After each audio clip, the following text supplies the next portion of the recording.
ಬಂಧುಗಳೇ, ಇವತ್ತು ರಾಮನವಮಿ ಉತ್ಸವ, ಅಯೋಧ್ಯೆಯ ಪ್ರಭು ಶ್ರೀರಾಮ ಮಂದಿರದ ಪೂರ್ಣ ಮಂದಿರದ ನಿರ್ಮಾಣದ ಮೊದಲನೇ ವರ್ಷದ ರಾಮೋತ್ಸವ. ಅದಕ್ಕೆ ನಾವೆಲ್ಲರೂ ಸಂಭ್ರಮ ಪಡಬೇಕು.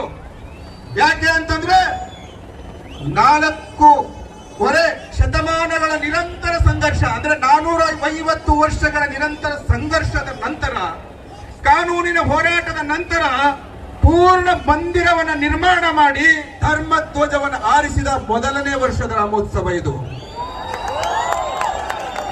ಅಲ್ಲಿಯ ಧರ್ಮ ಧ್ವಜ ತುಂಬಾ ಚೆನ್ನಾಗಿ ಹಾರಾಡ್ತಾ ಇದೆ. ಅಲ್ಲಿ ಹಾರಾಡುವಂತಹ ಧ್ವಜ ಗಾಳಿಯಿಂದಲ್ಲ ಬಂಧುಗಳೇ, ಆ ರಾಮನ ಮಂದಿರಕ್ಕೋಸ್ಕರ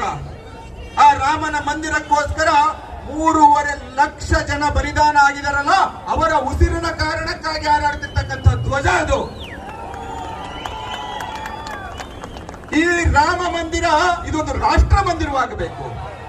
ರಾಮ ನಮಗೆ ಕೇವಲ ಹೆಸರಿನಲ್ಲೆಲ್ಲ, ಇವತ್ತು ತುಂಬಾ ಜನ ರಾಮನ ಹೆಸರು ಇಟ್ಕೊಂಡು ನಾನು ರಾಮ ಅಂತ ರಾಜ್ಯವನ್ನು ಆಳ್ತಾ ಇದ್ದದೆಲ್ಲ ರಾಮರಾಜ್ಯ ಆಗ್ಲಿಕ್ಕೆ ಸಾಧ್ಯ ಇಲ್ಲ. ರಾಮನ ಗುಣಗಳನ್ನ ಇಟ್ಕೊಳ್ಬೇಕು. ಶ್ರೀರಾಮನ ಗುಣಗಳನ್ನ ಇಟ್ಟುಕೊಂಡು ರಾಜ್ಯವನ್ನು ಮಾಡಿ. ನಿಮಗೆ ಸಮಸ್ಯೆ ಬಂದ್ರೆ ನಿಮ್ಮೊಟ್ಟಿಗೆ ನಿಂತುಕೊಳ್ಳೋರು ಹಿಂದೂಗಳೇ, ಬೇರೆ ಯಾರು ಅಲ್ಲ. ಯೋಚನೆ ಮಾಡಿ. ಪೊಲೀಸ್ ಇಲಾಖೆಯವ್ರಿಗೂ ಮನದಟ್ಟು ಮಾಡಿಕೊಡ್ತಾನೆ. ನಿಮಗೆ ರಕ್ಷಣೆ ಮಾಡ್ಕೊಳ್ಳಿಕ್ ಕಷ್ಟ ಇದೆ ಪೊಲೀಸ್ನವ್ರೆ.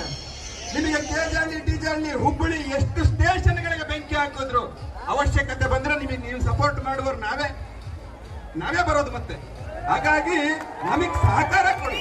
ನಿಮ್ಮ ಕಾನೂನಲ್ಲಿರ್ತಕ್ಕಂಥ ವ್ಯವಸ್ಥೆನ ಬಳಸ್ಕೊಂಡು ಸಹಕಾರ ಕೊಡಿ. ಅದಕ್ಕಿಂತ ನಾವೇನು ಬೇರೆ ಕೇಳೋದಿಲ್ಲ. ಆದ್ರೆ ನಮ್ಮನ್ನ ಹತ್ತಿಕ್ಕಬೇಕು ಅಂತಂದ್ರೆ, ನಾವು ಮಲಗಿದ್ರೆ ಕುಂಭಕರ್ಣ, ಎದ್ರೆ ಹನುಮಂತ. ಯಾವುದೇ ಕಾರಣಕ್ಕೂ ನಮ್ಮ ಶಕ್ತಿ ಪರೀಕ್ಷೆಯನ್ನು ಮಾಡಬೇಡಿ.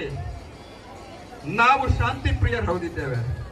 ನಾವು ಮಾಡುವಂತ ರಾಮೋತ್ಸವ ಜಾತಿ, ಮತ, ಪಂಥ, ಪಂಗಡ ಎಲ್ಲವನ್ನು ಮೀರಿ ಇಡೀ ಹಿಂದೂ ಸಮಾಜವನ್ನು ಒಟ್ಟು ಮಾಡ್ಲಿಕ್ಕೆ ಬಂಧುಗಳೇ ಇವತ್ತು ಅವಶ್ಯಕತೆ ಇದೆ. ಹಿಂದೂ ಸಮಾಜ ಒಟ್ಟಾಗುವಂತದ್ದು. ಇಲ್ಲ ಅಂತಂದ್ರೆ ಜಗತ್ತಿನಲ್ಲಿ 56 ಮುಸಲ್ಮಾನ ರಾಷ್ಟ್ರಗಳಿದ್ದಾವೆ, ಅದಕ್ಕೂ ಹೆಚ್ಚು ಕ್ರಿಶ್ಚಿಯನ್ ರಾಷ್ಟ್ರಗಳಿದ್ದಾವೆ. ಇಡೀ ದೇಶದಲ್ಲಿ ಹಿಂದೂಗಳ, ಜಗತ್ತಿನಲ್ಲಿ ಹಿಂದೂಗಳು ಅಂತ ಹೇಳಿದ್ರೆ ನಾವು ಮಾತ್ರ. ಇಲ್ಲಿಯ ನೆಲ, ಇಲ್ಲಿಯ ಕಾನೂನನ್ನು ಅತ್ಯಂತ ಪ್ರೀತಿಯಿಂದ ಗೌರವಿಸುವಂತವರು ಹಿಂದೂಗಳು. ಆದ್ರೆ ನಿಮಗೆ ಯಾರು ಪ್ರಿಯರು? ನೀವು ಯಾವುದೋ ಸರ್ಕಾರದ ಒತ್ತಡಕ್ಕೆ ಮಾಡಿದ್ದು ಇವನ್ನೇನಾದ್ರೂ ಮಾಡಿದ್ದೇ ಆಗಿದ್ರೆ ನಾಳೆ ನಮಗೂ ಅಜಾನ್ ಕೇಳಿಸುತ್ತ ಸೌಂಡು ಬೆಳಿಗ್ಗೆ ನಾವು ಅಡ್ಡ ಹಾಕಬಹುದಲ್ವಾ? ಹಾಕ್ಬೋದಾ ಇಲ್ವೋ? ಕಾನೂನಲ್ಲ, ಅವರೆಲ್ಲ ಕೊಟ್ಟಿದ್ದ ಪಾಠ ಇದು ಕಾನೂನು.